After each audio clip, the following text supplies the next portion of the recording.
What is up, guys? It's your boy Steve-O again, and I'm back again for yet another video review. And today we got the Diatone 229. So I decided to go ahead and build my own and put my own parts on this frame kit. And we'll go ahead and talk about the components I decided to go with on this kit. So we do have the GTB 1103 AK motors, the HQ 65mm props, the Runcam Nano 2. We got the Nameless RC 12 amp all-in-one, and we got the Unify Nano Pro 32. We're gonna go ahead and weigh the build. We got 48 grams dry with the 2S 450. Let's go ahead and weigh that. We got coming in at 76 grams all up weight. With the 3S 300, we're coming in at 74 grams all up weight. So when you buy the frame kit, you will get 2 Diatone battery straps. You'll get some zip ties and a few other packages. You'll get some M26 screws and some M25 screws, some rubber O-rings, some nylon bolts, and some nylon screws and standoffs. So I decided not to use the nylon bolts because I wanted to use metal bolts. So I prefer using metal bolts with my build, so I don't want anything breaking or cracking on me when I crash. So I use the M220 for this build. So we take a look at the bottom of the frame. We do have our 3-hole configuration for your 11OX motors. We do have 16x16 hole pattern, and we do have our whip style hole pattern. On the frame, I pretty much rearranged it so I can do a toilet bowl or toilet tank style of mounting. I prefer using this with my ultralights. The iFlight strap is mine, so it will not come with the build, but these 100mm iFlight straps work better on your smaller 2S and your 3S lipos. As for the frame itself, this is a Diatone design, I believe.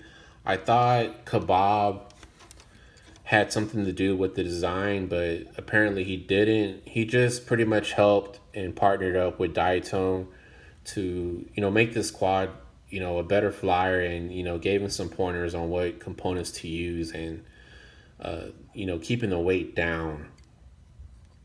But the frame itself is super rigid. It's super stiff. At first, when you look at it, it just looks, kind of weak. But when you get this frame in hand, it's super rigid, and it's really, it's actually carbon fiber. I thought it was some kind of an aluminum or something like that, but this is actually a carbon fiber frame, and it is stiffer than a lot of, well, pretty much all of my 3-inch ultralight. So again, I was very impressed by the frame. It's a cool design. It's different. The only thing that I don't like is if you get caught in the tree, this is pretty much a magnet to branches. So good luck if you get caught in a tree. That's the only thing. I did manage to get caught in the tree a few times, and luckily it was in my front yard. And, my tree is high, but, I'm able to, get it down with a stick or something. But if you get caught in a huge tree, good luck in trying to get this down, because it's going to be super hard to get down. These 1103 motors, they handle 3S very well. I've used them in other builds, and they don't run hot at all. They do run warm, but they run pretty normal. So the 3S 300 is what I use for the build, and it gave me about 3.5 minutes, and it performs very well, very nice. I got the best performance out of the 3S 300. The 2S 450 gave me the longest flight times, but again, it wasn't as powerful. But you'll get about 5 or 6 minutes of flight time with this 4S 450. But I had a joy running this 3S 300. It's going to give you more of a joy ride. It's not going to be as fast as your 3-inch ultralights on 3S, but it's still pretty fast. And I can say it's no slouch either. The way this build flies, it flies very very locked in. And flying fast, I just really want to fly fast with this build. It cuts corners so well. When doing throttle punches, I don't get any jello in this build or anything like that.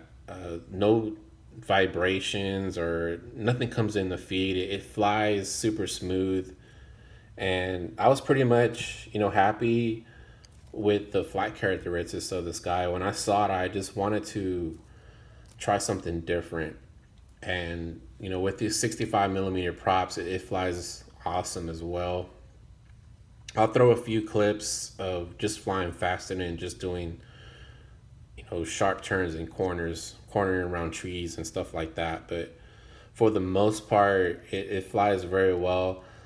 The frame doesn't have a whole lot of protection for your motor. So if you do, hit something, you could damage. I did manage to hit, I don't know what I hit, but I scuffed up the bell, but it wasn't hard enough for me to damage it. So it didn't even really do anything to the motor or the performance or anything. It flies fine.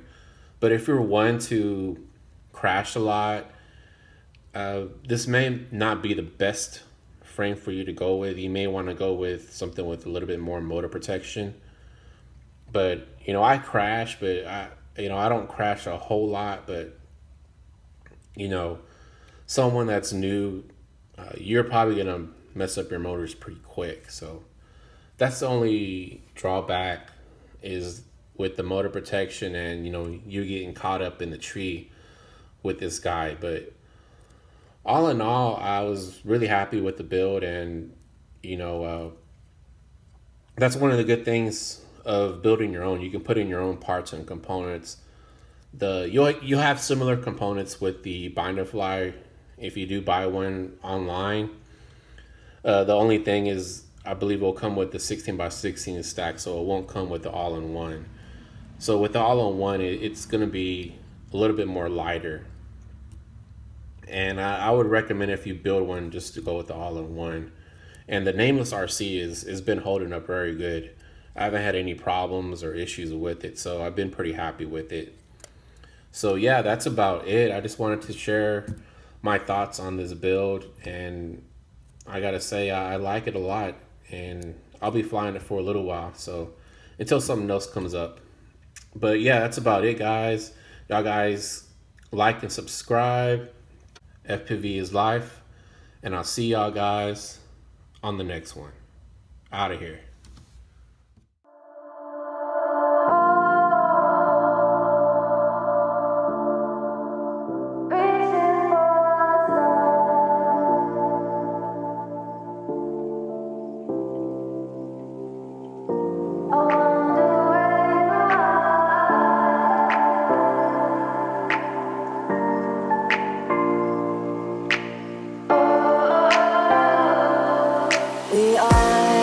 We are dreaming in the dark. We are nothing more than dust. Search but you stay lost. We are